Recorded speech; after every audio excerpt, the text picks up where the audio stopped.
Assalamualaikum warahmatullahi wabarakatuh. Perkenalkan, nama saya Akmalul Khair Amnur, NIM 45240913116. Saya dari Fakultas Psikologi kelas A.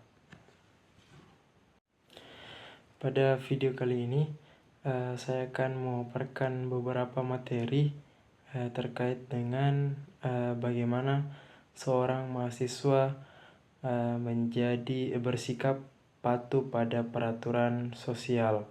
Itu yang pertama yang akan saya jelaskan pada pada video kali ini. Bagaimana seorang mahasiswa menjadi memiliki sikap yang patuh pada aturan sosial. Mahasiswa yang patuh pada aturan sosial berarti ia mampu menjalani kehidupan kampus dengan memperhatikan atau menghormati norma-norma yang sesuai dengan aturan yang berlaku di dalam kampus, baik itu yang ditetapkan oleh institusi, masyarakat, maupun nilai-nilai sosial yang luas, maupun kampus itu sendiri.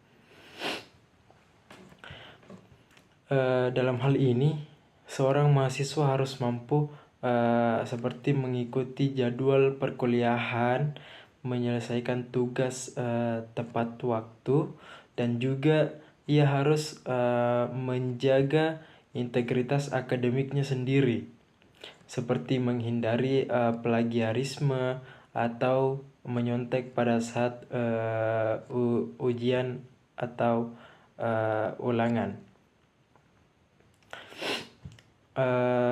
Setelah itu, dia juga harus mampu berinteraksi dengan orang-orang yang dari berbagai latar belakang. Karena apa? Di dalam dunia kampus itu kita banyak bertemu dengan seluruh mahasiswa dari berbagai latar belakang, suku, agama, ras, maupun budaya. Maka dari itu, kita harus mampu berinteraksi dengan orang-orang tersebut. Karena kita harus memberikan lingkungan yang baik bagi diri kita sendiri maupun orang lain. Jadi kita harus menghargai perbedaan budaya, suku, agama itu sendiri dalam dunia kampus. Dengan begitu, kita bisa menciptakan lingkungan yang inklusif. Selain itu, kita juga harus memiliki sikap yang sopan, santun dalam berkomunikasi dengan teman sekelas, dosen, maupun staf-staf yang ada di kampus itu sendiri. Kita juga harus mengikuti peraturan-peraturan kampus, karena kalau kita melanggar peraturan kampus, sudah pasti kita akan memiliki pikiran yang tidak selaras dengan sikap mengikuti peraturan sosial. Itu artinya kita gagal sebagai mahasiswa. Karena apa? Bahkan peraturan yang wajib dilakukan di kampus saja kita langgar. Maka dari itu kita harus mengikuti peraturan tersebut, seperti jam belajar, tentang penggunaan fasilitas kampus, dan kebijakan terkait perilaku mahasiswa. Jadi bukan hanya penggunaan fasilitas kampus yang harus kita ikuti aturannya, tetapi juga bagaimana aturan berperilaku dalam kampus, bagaimana cara kita berkomunikasi, dan bagaimana cara kita menggunakan fasilitas-fasilitas yang ada di kampus tersebut. Baik, materi yang kedua yaitu bagaimana seorang mahasiswa menjadi atau memiliki sikap sadar diri. Seorang mahasiswa memang penting untuk memiliki sikap sadar diri ini. Karena apa? Seorang mahasiswa yang sadar diri berarti ia memiliki pemahaman yang baik tentang diri sendiri, baik dari segi potensi, kekuatan, ataupun kelemahan serta tanggung jawab terhadap dirinya sendiri. Jadi seorang mahasiswa itu apabila dia memiliki sikap sadar diri, pasti ia mengetahui bahwa potensi saya hanya sampai sini, kekuatan saya hanya sampai sini, dan kelemahan saya ini seperti ini, serta dia memiliki atau bisa mengukur bagaimana dia bisa bertanggung jawab akan hal yang akan dia lakukan. Di samping itu semua, kita harus memberikan diri ini atau meluangkan waktu untuk memahami minat kita sendiri, memahami nilai dan tujuan hidup kita sendiri. Jadi apa sih tujuan kita memiliki sikap seperti ini? Apa sih tujuan hidup kita ke depannya? Kita harus mengetahui hal itu semua. Itu akan membantu dalam memilih jurusan ataupun bidang yang sesuai dengan passion dan kemampuan. Di samping itu semua, kita juga harus pandai mengatur waktu antara kuliah, tugas, maupun apabila kita masuk organisasi dan kehidupan pribadi. Jadi dalam potensi diri kita ini, kita harus mampu memberikan manajemen waktu yang baik untuk diri kita sendiri.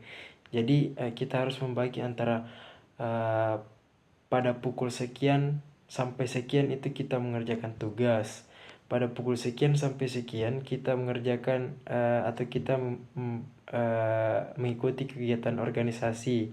Nah, pada saat pukul sekian ataupun jam istirahat kita, itu kita harus memberikan kehidupan tersendiri bagi diri kita ini. Apakah kita melakukan kegiatan-kegiatan hal positif yang menyenangkan bagi tubuh kita atau diri kita. Setelah itu pentingnya itu kita memiliki manajemen waktu karena untuk menghindarkan dari stres dan kesibukan yang tidak produktif. Jadi kenapa kita membagi waktu itu supaya kita tidak stres. Apalagi apabila banyak tugas yang menumpuk dan segala macam, itu pasti akan membuat pikiran menjadi amburadul apabila itu tidak terstruktur atau tidak tersusun. Seperti itu. Di samping itu semua lagi, kita juga harus memiliki sadar akan tanggung jawab kita sebagai mahasiswa, baik aktif dalam perkuliahan, menyelesaikan tugas, dan kesadaran diri untuk mencapai hal-hal yang terbaik. Selain itu, setiap yang memiliki kekuatan dan kelemahan, sadar diri berarti mengakui keduanya dan berusaha untuk berkembang. Jadi kita sebenarnya mengetahui bahwa kita mempunyai kelebihan dan kekurangan, tapi kembali lagi bagaimana cara kita untuk bisa bertahan dan mengembangkan kekuatan tersebut untuk memperkecil tingkat kelemahan tersebut. Bagaimana cara kita menyembunyikan kelemahan tersebut dengan memperkuat atau mengembangkan kekuatan kita. Sadar diri juga berarti peduli pada kondisi tubuh dan pikiran. Jangan abaikan keseimbangan antar belajar dan istirahat. Di samping dari itu semua, kita juga harus menjaga kesehatan fisik kita, karena kita apabila kesehatan fisik kita terganggu, susah untuk kita mengembalikan atau mewujudkan apa-apa saja yang akan kita capai ke depannya. Seperti itu. Baik, selanjutnya materi yang ketiga yaitu bagaimana seorang mahasiswa yang memiliki sikap demokratis. Saya rasa menjadi mahasiswa demokratis itu sangat penting karena apa? Kita harus mengikuti hal yang memang benar dan masuk akal pikiran kita. Tidak mungkin kita mengikuti aturan yang memang tidak masuk akal. Maka dari itu kita harus memiliki nilai demokratis untuk meluruskan semua hal-hal yang bengkok-bengkok pada demokratis negara ini. Seorang mahasiswa yang demokratis berarti menjalani kehidupan kampus dengan sikap terbuka, menghargai perbedaan, dan berpartisipasi aktif dalam proses pengambilan keputusan yang melibatkan kepentingan bersama. Contohnya yaitu menghargai pendapat, berpartisipasi aktif dalam organisasi mahasiswa, menerapkan nilai-nilai keadilan, menghormati hukum dan aturan yang ada, serta mendorong diskusi dan debat yang konstruktif, menghormati hak asasi manusia, dan berkontribusi pada isu sosial. Selanjutnya materi yang keempat atau materi yang terakhir yaitu bagaimana seorang mahasiswa memiliki sikap santun. Seorang mahasiswa yang memiliki sikap santun berarti menunjukkan sikap sopan, menghormati orang lain, dan memiliki etika yang baik dalam setiap aspek kehidupan kampus.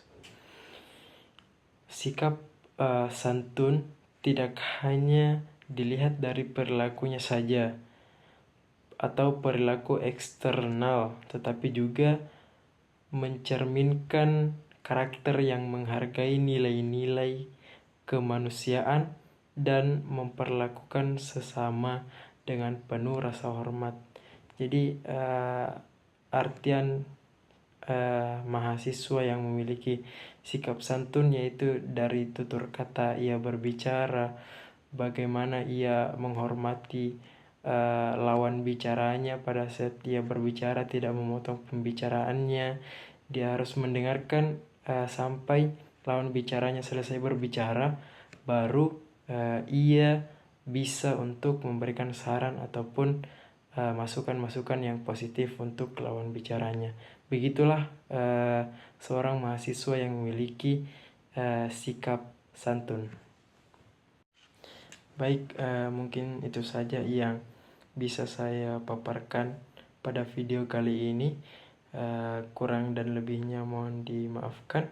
Fastabiqul khairat.